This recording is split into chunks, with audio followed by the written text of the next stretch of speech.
Didier Molicho et Jean-Claude Kibala de la plateforme politique congolaise G7 ont animé une conférence le 14 janvier 2016 à l'hôtel Oussa, ex-président de Bruxelles, autour du processus électoral actuel en RD Congo. D'entrée de jeu, Dr Molicho, le premier orateur, a fait le point sur l'état de la nation. Chers compatriotes, nous vous remercions d'avoir répondu spontanément à cette invitation pour qu'on échange sur notre cher et beau pays. Nous savons que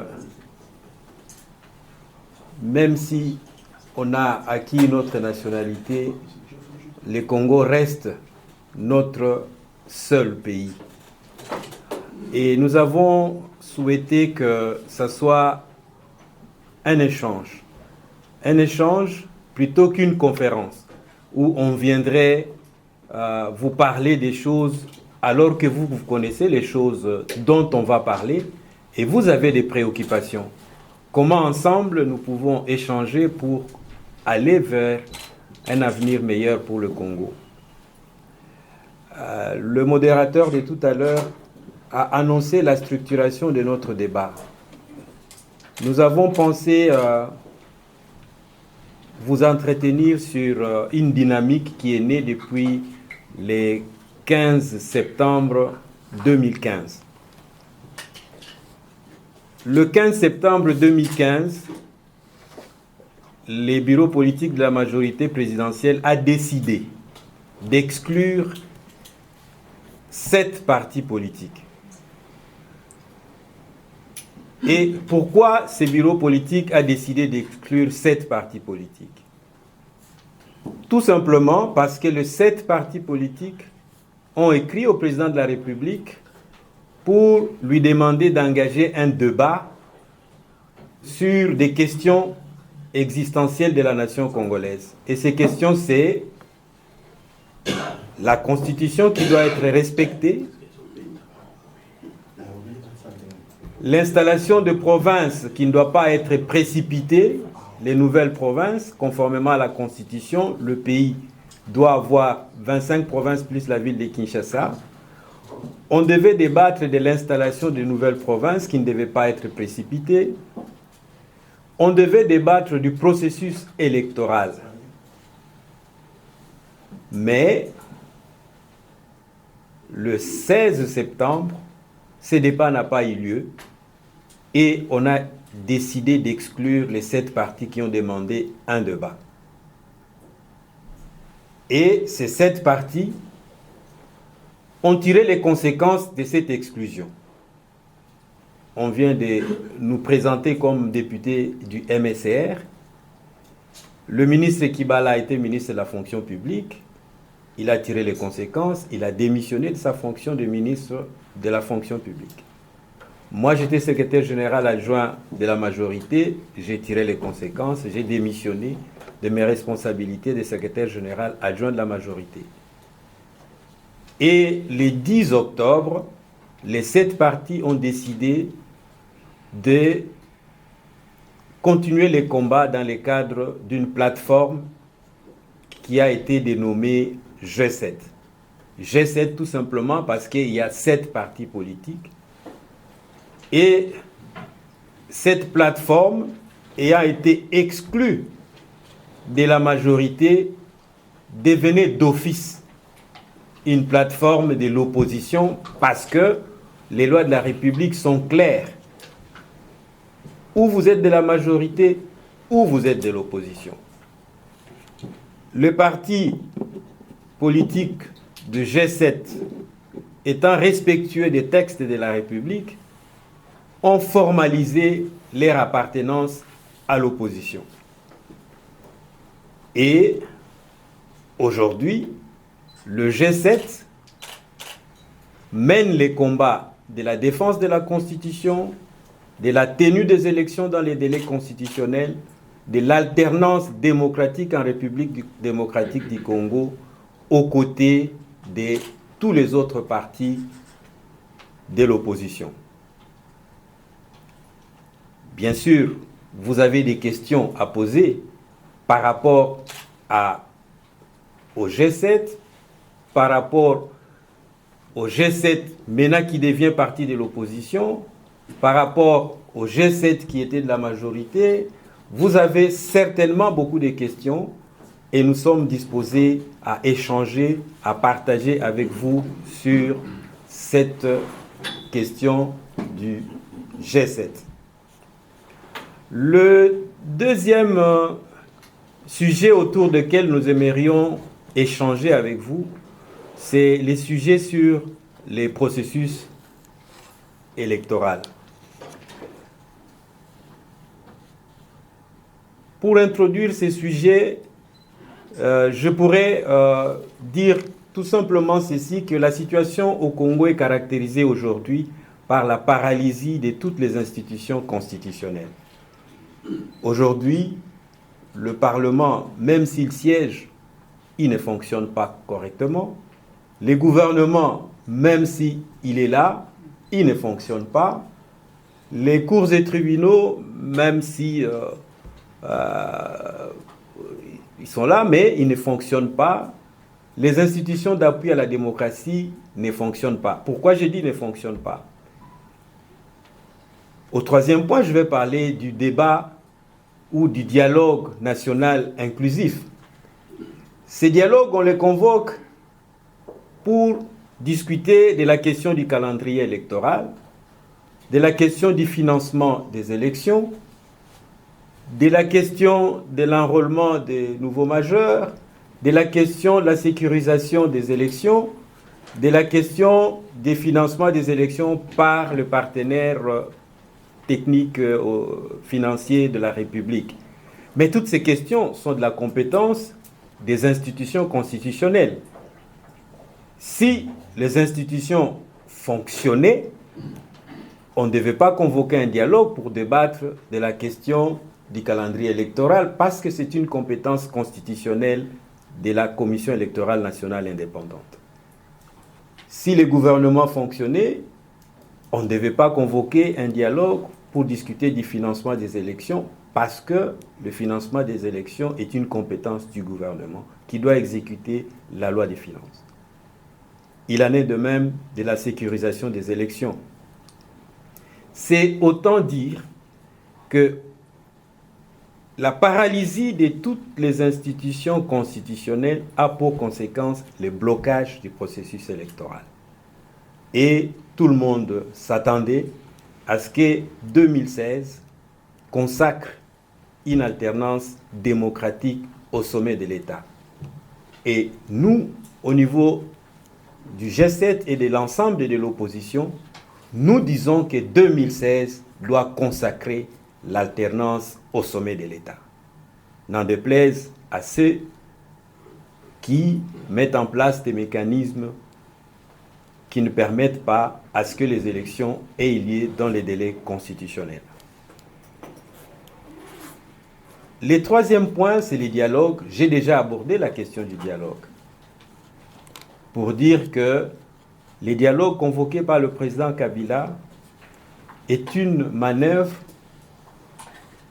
pour se maintenir au pouvoir. Parce que le point qu'il soumet au débat, c'est des points qui sont de la compétence des institutions constitutionnelles. Et tel qu'il veut que ces dialogues soient inclusifs, inclusif, ça veut dire qu'on va associer des chefs coutumiers, qu'on va associer des mamans maraîchères, qu'on va associer des musiciens, qu'on va associer tout le monde. Je n'ai rien contre toutes ces catégories que je cite, mais je suis en train de me poser des questions. Qu'est-ce que la maman maraîchère viendra apporter comme contribution pour le financement des élections? Parce que la loi des finances qui a été promulguée a prévu des ressources pour les élections. La question, c'est au niveau de la CENI, que la CENI dise, avec l'argent qui est voté, je ne peux pas organiser toutes les élections. Mais on ne voit pas ce que, par exemple, le musicien viendrait apporter comme contribution à la solution de la question sur la sécurisation des élections. Le troisième point, c'est le point, le quatrième point, c'est le point peut-être qui va nous intéresser plus. Parce que tous les combats que nous sommes en train de mener, c'est pourquoi. Pourquoi nous nous battons pour qu'il y ait une alternance au Congo? C'est pourquoi faire. Là, nous pensons que nous avons des idées. Mais vous allez dire, tout le monde a des idées. Ce pays, il est indépendant depuis 60. On a vu des gouvernements se succéder, mais on a comme l'impression que les choses ne marchent pas. Mais nous pensons que pour que les choses marchent, pour que les choses bougent, l'homme est l'élément important. Parce que les éléments techniques d'élaboration d'un programme de gouvernement, on peut les avoir. Tout le monde peut faire un programme de gouvernement. Mais tout le monde n'est pas capable de mettre en œuvre un programme de gouvernement. Et nous pensons que nous avons des compétences techniques pour réfléchir sur les voies et moyens pour résoudre le problème, répondre aux aspirations de notre peuple. Mais nous avons aussi des ressources éthiques et morales, parce que ça, c'est important pour faire face à des problématiques qui font que les ressources, même si elles sont minimes, n'arrivent pas à permettre à la population de changer. Nous devons avoir un État qui soit le plus juste possible. Un État qui a un train de vie qui est compatible avec les ressources disponibles. Aujourd'hui, il y a des études qui ont été faites et qui font état d'éléments comme 70% des ressources domestiques qui sont utilisées pour ce qu'on appelle des dépenses de souveraineté. Si vous n'avez que 30% des ressources pour les investissements, comment vous pouvez changer les conditions de vie de la population? En 2014, les rapports de la Cour des comptes ont fait état d'une situation où 12% des ressources sont dépensées pour financer la présidence de la République, le Parlement et la primature. Mais vous savez que 12%, c'est le budget de l'éducation en 2014. Et vous savez qu'en 2014, on a dépensé autant de ressources pour financer le Parlement que pour financer la santé de la population. En passant, le budget de la santé ne dépasse même pas 5% du budget de l'État. Nous disons que nous avons des compétences et nous avons en tout cas l'élément central pour notre part, c'est l'élément éthique. Parce que la guerre, les autres catastrophes sont moins dévastatrices que la corruption. Parce que l'élément central, c'est la corruption que nous devons combattre, c'est la concussion que nous devons combattre. Et cette force morale va permettre à ce que on utilise l'homme qu'il faut à la place qu'il faut. Parce que dans notre pays, la caractéristique aujourd'hui, c'est que on utilise les personnes qui ont plus de connexions que des compétences. Et quand vous utilisez des gens qui ont plus de connexions que des compétences, vous ne pouvez pas vous attendre à avoir des résultats. Nous ne disons pas que nous sommes exceptionnels ou extraordinaires, mais nous avons prouvé que dans ces pays-là, il y a des hommes et des femmes qui peuvent, pour l'intérêt général, oublier un tant soit peu les avantages et l'intérêt personnel.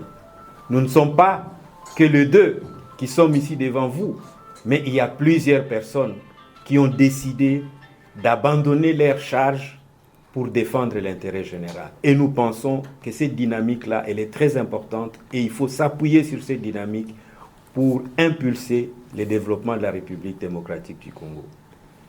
Pour ma part, je vais m'arrêter là, je vais donner la parole à Jean-Claude et ça serait beaucoup plus intéressant que nous nous engagions dans le débat et de ce débat-là, on peut construire quelque chose pour l'avenir de notre cher et beau pays. Je vous remercie.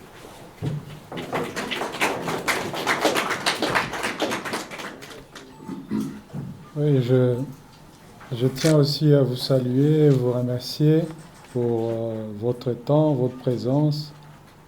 Je sais que ce n'est pas aussi facile de réunir les gens au courant de la semaine, à ces heures ici. Ça montre que la préoccupation et les questions que nous débattons aujourd'hui sont des questions qui vous tiennent au cœur. Et certainement que c'est des questions qui concernent non seulement les Congolais qui sont ici, mais la majorité de vos frères et sœurs qui sont avec nous dans la République démocratique du Congo. Le Congo n'est pas maudit parce on lit ça souvent. On le dit même à Lingala, Mboka Oyo, c'est pas moi, les a maudits. Le Congo n'est pas maudit, son peuple et le leadership non plus. Au Congo, il n'y a pas le respect de règles. Dans une société, même ici en Belgique, vous avez des cas de corruption. Moi, j'ai travaillé avant d'aller au Congo dans le secteur de la construction. En tout cas, c'est dans ce secteur où il y a plus de corruption en Europe. Quand vous voyez les mafias qu'il y a dans les chantiers de construction ici, il y a beaucoup de vins qui circulent pour avoir des marchés, mais la société fonctionne, le social est là, il y a de l'emploi qui se crée et le pays se développe. C'est parce qu'on se fixe des règles et ces règles-là, on les respecte. Et si quelqu'un arrive à dépasser les limites, on l'amène à l'ordre. Et parmi ces règles qu'on ne peut pas dépasser ici, vous ne verrez jamais un premier ministre ou bien un président à qui on a fixé 2 mandats qui commence à discuter pour en avoir un 3e. C'est des règles qu'on respecte dans des sociétés où vous vivez ici. Ces règles sont respectées. Chez nous, il n'y a pas de règles. Et c'est pour ça qu'on ne se développe pas. Et il est grand temps que le peuple congolais fixe ces règles. Et ici, ce n'est pas la justice qui a fixé ces règles, c'est le peuple qui fixe ces règles. Je pense peut-être qu'il faudra une révolution, parce que c'est un rappel. Si on sait qu'on dépasse les règles, la population va se soulever, peut-être que les gens vont commencer à respecter certaines règles. Et parmi ces règles, c'est le fait qu'on ait de corruption. On écrit dans les journaux tous les jours qu'il y a eu détournement, mais il n'y a pas de réaction. Ni du procureur général de la République qui se soulève quand on lui dit que la population va organiser des marches pour revendiquer son droit. C'est maintenant qu'on voit que quelqu'un qui se soulève pour dire « moi, je suis là pour garantir l'ordre public ». Et donc, je pense qu'il est important que le peuple congolais impose ses règles à ses dirigeants. Et s'il faut une révolution pour le faire, il faut une révolution. Je voudrais peut-être ajouter, nous ne faisons pas une équipe d'exception au Congo. Il y a beaucoup de gens qui font la politique au Congo qui voudraient que les choses se passent autrement. Peut-être l'exception, c'est le courage. Et l'exception, c'est parce que nous avons été tentés et nous avons montré du courage. Mais il y a beaucoup de Congolais qui ont la même vision que nous et qui nous accompagnent dans ces combats. Et moi, je voudrais faire un appel ici. la solution de la République ne viendra pas de l'extérieur. Pas de l'extérieur géographique, parce que la solution va venir aussi de vous. La solution viendra des Congolais. Il ne viendra pas de Belges. La solution ne viendra pas. Nous sommes en tournée depuis plusieurs mois maintenant. Ce n'est pas comme la majorité le dit, pour aller chercher des alliances pour qu'on vienne remplacer le président Kabila par lui ou bien par moi ou quelqu'un d'autre. Non.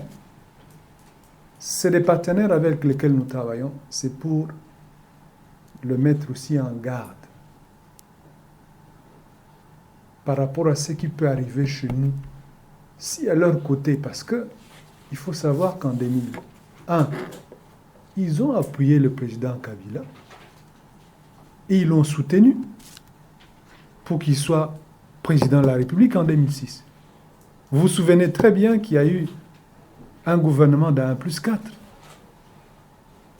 Dans ce gouvernement d'1+4, il a été plus soutenu que les autres par la communauté internationale. Et donc, nous demandons aussi à cette communauté internationale, qui à son temps, pour des raisons, nous avons fait chemin avec Kabila, l'honorable l'a peut-être effrolé, nous partageons le passif. Parce que en 2006, en quittant l'Allemagne, quand j'ai rejoint le pays, j'avais l'espoir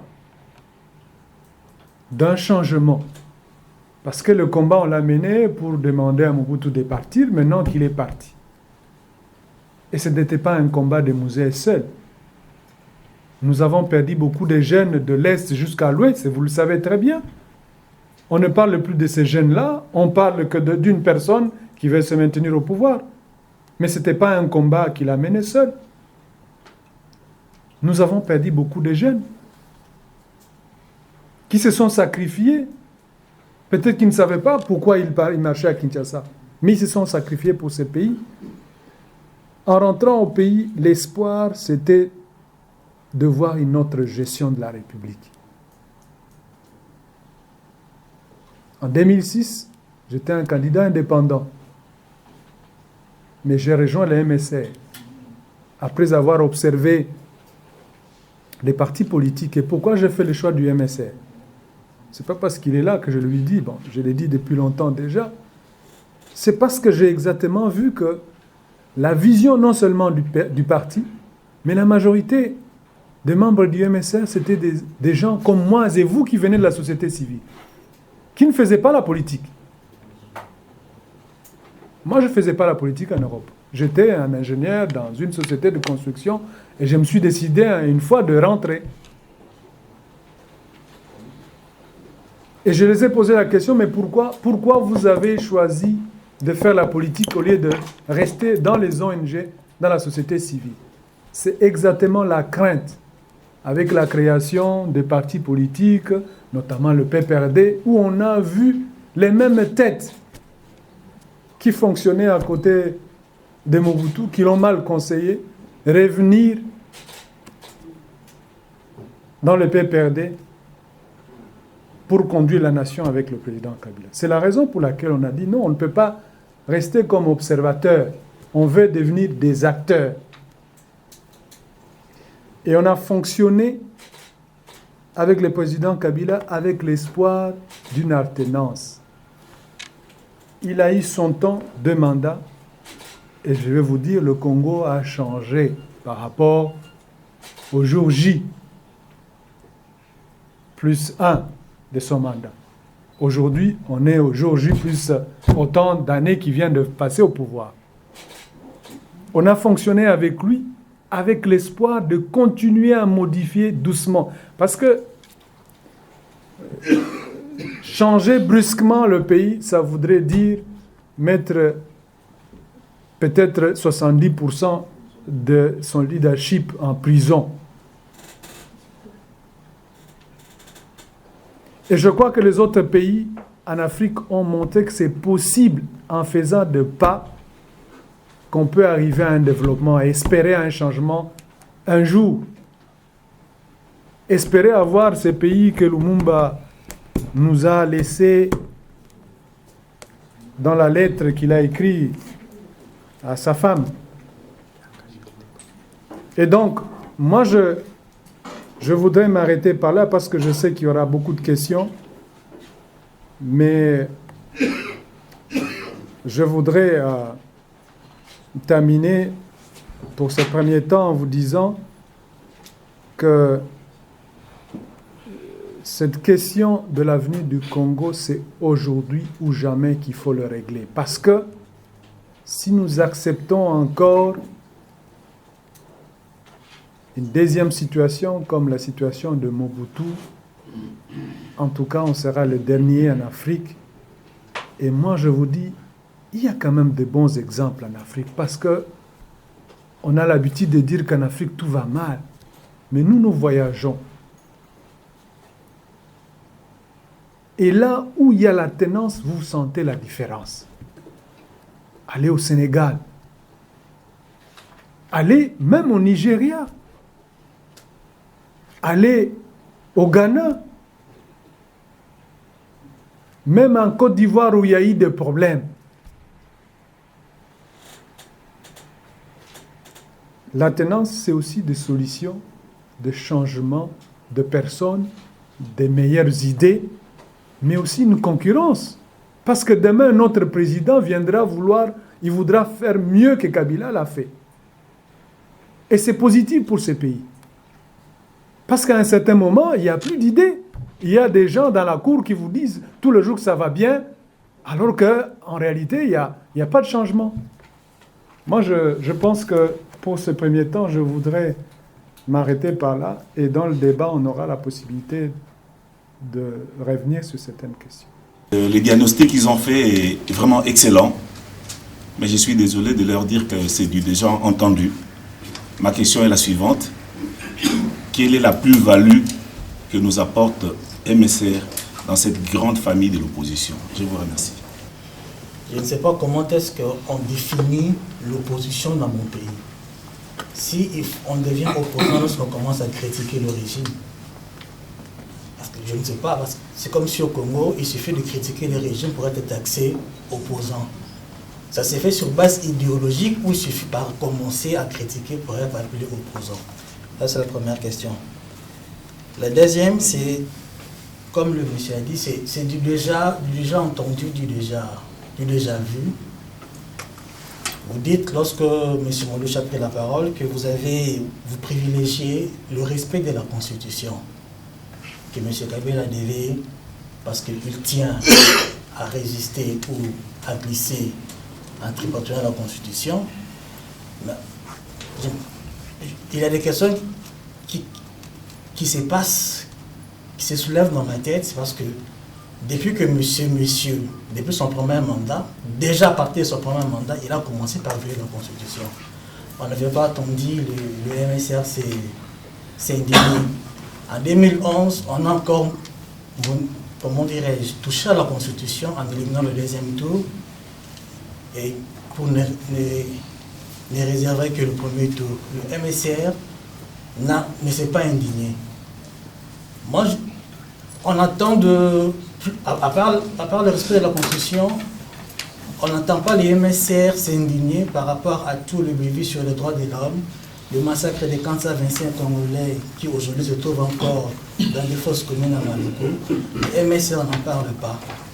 Et je ne sais pas si aujourd'hui, comme tout le monde le sait, ceux qui l'ont placé au pouvoir n'en veulent plus. Et que, comme on dit toujours, l'Occident s'est toujours divisé pour mieux régner. Le G7 n'est pas le bloc qu'on veut utiliser par l'Occident pour manipuler la population en prenant le respect de la Constitution pour revenir encore au pouvoir avec le même système. Merci. Le G7 a été créé au mois de septembre. Mais moi, vraiment, je ne suis pas convaincu de ces plateformes. G7 créé à quelques mois de la fin du deuxième mandat du président. Pendant tout ce temps-là, ils étaient dans la majorité présidentielle. Qu'est-ce que vous allez nous montrer, convaincre la population congolaise que vous êtes vraiment des opposants, que vous êtes là pour apporter quelque chose dans le pays, parce que les gens vraiment ne sont pas convaincus. Merci beaucoup pour ces questions d'une grande franchise. Et c'était ça que nous avons voulu, que ces débats se passent en toute sincérité. Je pense que toutes les questions tournent autour de l'identité du G7, parce que est-ce qu'on devient opposant parce qu'on se réveille le matin, on se met à critiquer ceux qui sont au pouvoir? Non. En introduisant ces débats, j'ai dit que le G7, et c'est peut-être ça aussi la réponse à la première question, quelle est la plus-value? Le G7 se bat pour la défense de la Constitution. Le G7 se bat pour le respect des lois de la République. Le G7 se bat pour les valeurs républicaines. On ne devient pas opposant parce qu'on critique, on devient opposant parce que les lois de la République disent clairement qui est opposant, qui est majorité. Dans une démocratie, après les élections, il y a une majorité qui dirige, qui est au pouvoir, et il y a une opposition qui n'est pas au pouvoir. On n'est pas opposition parce qu'on insulte ceux qui sont au pouvoir. On est opposition parce qu'on n'est pas au pouvoir. Et le G7, du fait qu'il a été exclu de la majorité, il doit, par la loi, être opposition. Nous sommes des parlementaires. Nous étions de la majorité. Si nous ne sommes plus de la majorité, comment nous allons continuer à défendre les intérêts de notre peuple? La loi sur les statuts de l'opposition est claire. Vous n'êtes pas de la majorité, vous êtes de l'opposition. C'est pour cette raison que nous sommes de l'opposition. Honorable Kibala, quand il a parlé, il a dit clairement, nous, à la différence des autres, nous n'allons pas nier, nous assumons le passif. Nous disons que nous étions avec Joseph Kabila jusqu'au 16 septembre. Et quand nous étions avec le président Joseph Kabila jusqu'au 16 septembre, nous, MSR, depuis 2014, quand il y a eu de velléité sur la modification de la Constitution, nous avons écrit au président Kabila. Le président Kabila a convoqué une réunion de la majorité. Et nous lui avons dit ouvertement ce que nous pensions. C'était la première crise. Et à ce moment-là, nous étions dans la majorité. Parce qu'on peut changer le pays de l'intérieur, on peut changer un pouvoir de l'intérieur. Nous avons, depuis le départ, parce que le MSR, peut-être que je vais m'étaler plus sur le MSR. Le MSR est né en 2004 comme mouvement social, une dynamique sociale, et qui a sa charte. Et dans sa charte, les valeurs sont clairement énoncées et les valeurs devraient être vécues. Et en 2005, cette dynamique sociale devient un parti politique, le mouvement social pour le renouveau. Mais devient un parti politique pour aller conquérir le pouvoir. Et en 2006, le MSR va aux élections. Mais quand on est aux élections, on participe au pouvoir du fait qu'on est allé aux élections pour conquérir le pouvoir. Et quand vous êtes au pouvoir, vous participez parce que la loi électorale du Congo, elle est proportionnelle. Il n'y a aucun parti qui peut en lui seul avoir la majorité. Nous avons formé une coalition. Et quand on est dans une coalition, ça veut dire qu'il y a des compromis qu'on doit faire.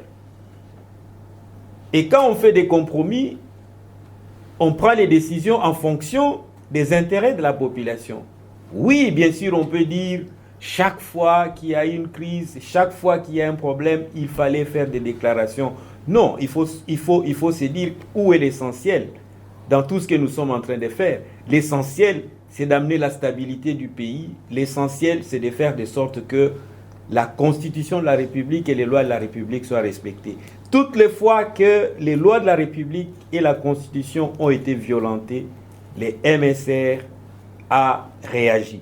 C'est ainsi qu'en 2013, vous êtes des acteurs qui suivaient la situation du Congo. Nous, on a arrêté un député MSR qui a fait la prison. Et nous avons réagi vigoureusement pour montrer que cette justice-là ne pouvait pas aider le développement du pays. Et nous avons continué jusqu'aujourd'hui. Si nous avons fait la déclaration en 2015, ce n'est pas parce que nous sentions que le régime était en train de chanceler, que nous devrions nous sauver. Non, non, non. C'est parce que nous sommes allés en politique avec comme ambition le renouvellement de la classe politique. Et nous pensions que le renouvellement devait se faire de façon démocratique. La plus-value au sein de l'opposition, oui, nous pensons que au niveau de l'opposition, il y a des gens qui ont mené des combats. Mais nous, comme G7, nous essayons d'apporter notre petite contribution en disant, quand vous menez un combat, il faut clarifier les objectifs. Aujourd'hui, le Congo est confronté à un problème de blocage du processus démocratique, à une situation où on est en train de chercher à instaurer une dictature. On veut tuer la démocratie. Si nous nous engageons dans ces combats-là, nous devons comprendre que ce n'est pas le moment de conquérir le pouvoir. C'est ainsi qu'au niveau du G7, vous n'entendez pas parler de candidat président de la République. C'est peut-être ça une petite contribution. Parce que assez souvent, au niveau de la dynamique de l'opposition dans notre pays, tout le monde se bat pour être candidat président de la République.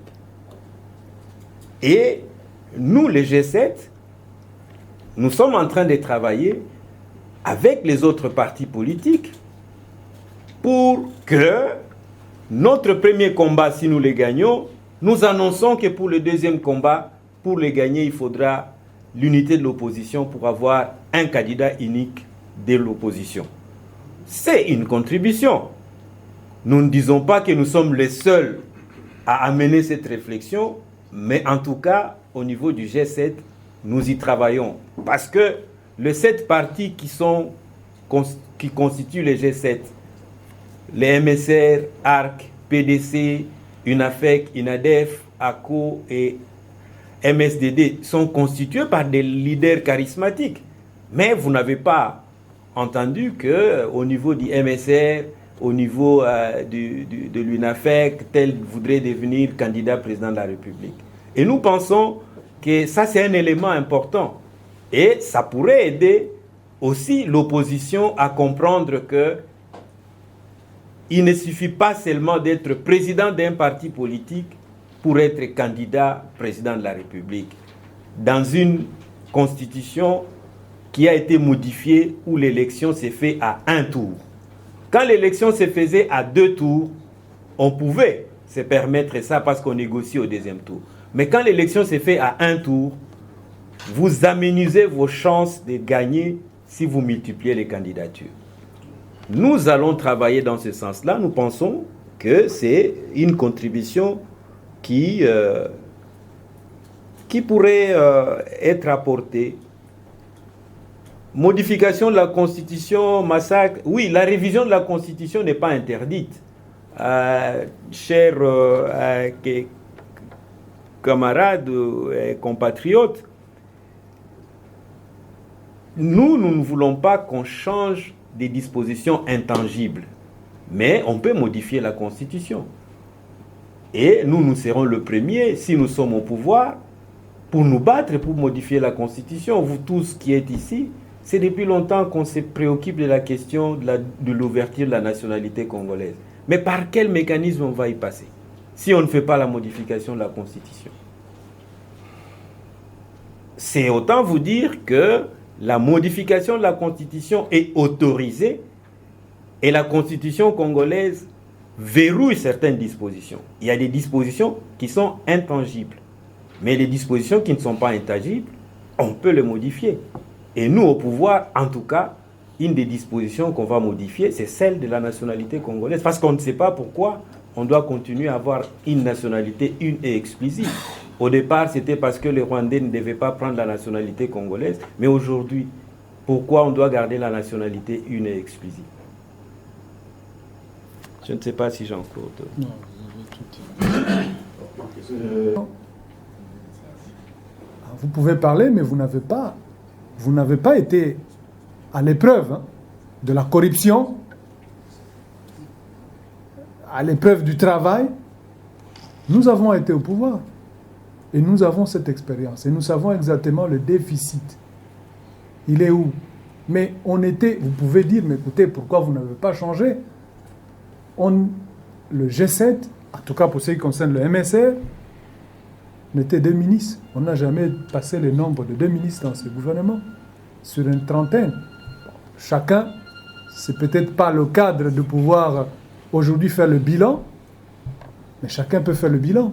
Chaque parti peut dire, moi j'ai participé, voilà ce que je fais. C'est peut-être pas le cadre. C'est pas aussi la préoccupation pour le moment de Congolais de venir faire le bilan de ce qu'on a fait. La préoccupation du Congolais, c'est de dire, est-ce que nous pouvons arriver à stopper cette violation de notre constitution? Est-ce que nous pouvons respecter cette constitution qui est l'émanation du peuple congolais et non d'un individu? Moi, je crois que c'est ma contribution. Il y a un camarade qui avait posé la question, votre président était conseiller spécial, qu'est-ce qu'il apporte comme contribution? Je crois que le travail, il fait un travail appréciable pour essayer de réfléchir avec des acteurs pour trouver la solution. Mais vous savez, quand on est dans l'opposition, on n'est pas au pouvoir. C'est pas lui qui commande les services de sécurité aujourd'hui, c'est pas lui qui commande l'armée, mais il participe vraiment, il apporte son expérience et son expertise dans les combats. Et vous savez qu'il n'a pas été que conseiller spécial du président Kabila. On oublie le passé. On oublie que c'était un acteur important du 16 février 92. Il faut vous rappeler du 16 février 92. Aujourd'hui, il apporte aussi son expérience pour la dynamique sociale. Et c'est pour cette raison que nous disons qu'un peuple déterminé, il ne peut pas reculer même devant une armée surarmée. Nous sommes d'accord avec vous. Il y avait une question, quelle légitimité vous prévalez? Tout le monde est d'accord que ces élections-là, ce n'étaient pas des élections dans les normes. Mais vous êtes entrés, malgré toutes les critiques internationales. Et quand il reste 1 an, vous sortez face au peuple. Vous pensez que le 1 an qui reste là, c'est suffisant pour qu'on vous fasse confiance? Bon, moi et donc la racine du mal, c'est seulement en 2015 et pas plus avant quand vous étiez dedans. C'est ça la quintessence de ma question. Oui, la réponse, elle est simple. Dans une démocratie, c'est comment on est perçu par le peuple. Et dans une démocratie, le peuple donne le pouvoir par son vote. Et nous, on est allé siéger parce qu'on avait le mandat du peuple. Une élection, elle s'est conclue par un mandat du peuple. Nous sommes des députés. Nous avons été élus par les gens de nos circonscriptions électorales. Et pendant chaque vacances parlementaire, je rentre dans ma circonscription et je n'ai jamais entendu quelqu'un me dire que vous n'avez pas la légitimité. Nous avons la possibilité de défendre les intérêts de notre population parce que nous pouvions faire aussi, comme certains députés de l'UDPS qui n'ont pas voulu siéger. Il y a d'autres qui ont siégé et aujourd'hui, on voit que même les députés de l'UDPS qui ont siégé sont en train de se joindre aux députés de l'UDPS qui n'ont pas siégé. C'est pour autant vous dire que dans une démocratie, il y a le peuple qui vous donne le pouvoir, il y a bien sûr l'opinion qui peut critiquer le processus, mais moi je peux vous garantir que dans cette assemblée-là, il y a des gens qui ont été réellement élus et qui devraient siéger, et peut-être qu'il y a des gens qui n'avaient pas été élus et qui sont en train de siéger, et c'est peut-être ça qui justifie que cette assemblée aujourd'hui fonctionne telle qu'elle fonctionne. Monsieur Molichot, vous êtes en tournée ici en Europe pour parler du G7 et de votre parti, le MSR. Il y a quelques mois, vous avez claqué la porte de la majorité présidentielle. De quelle façon est-ce que vous allez assumer votre passif avec cette majorité depuis 2011, étant donné que dans la législature, vous avez été plus longtemps avec eux que sans eux?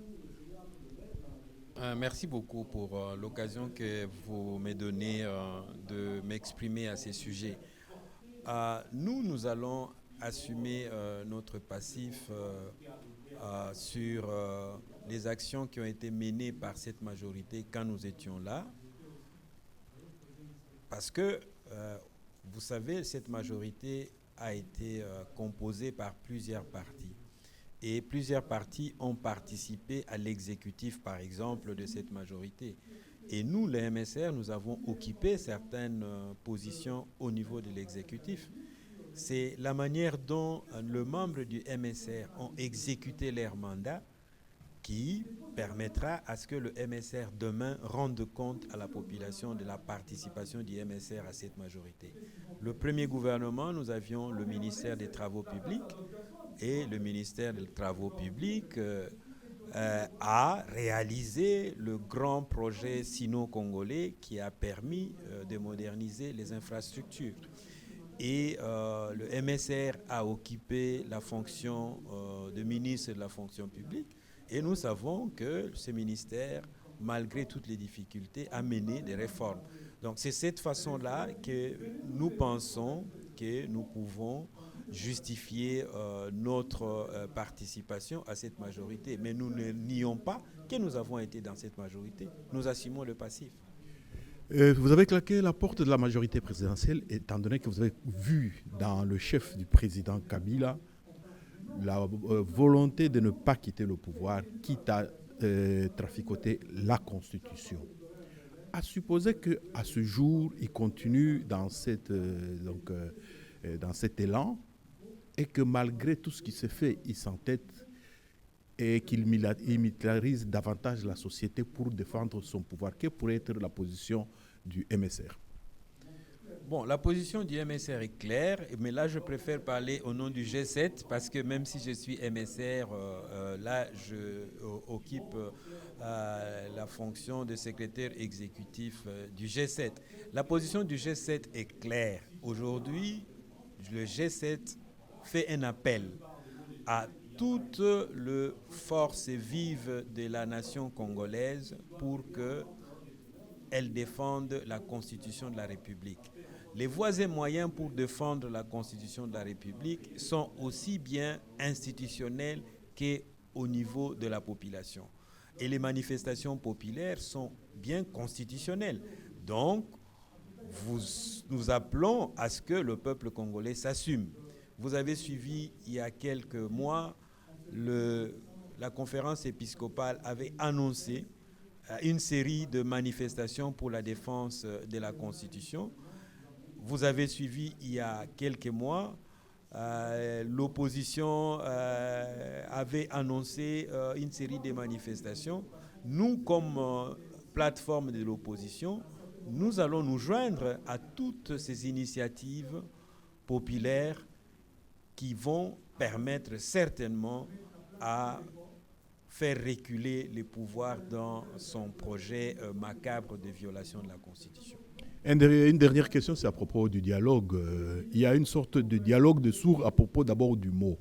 M. Kabila parle d'un dialogue. Selon lui, l'UDPS a aussi son entendement du dialogue. Quel est votre commentaire là-dessus?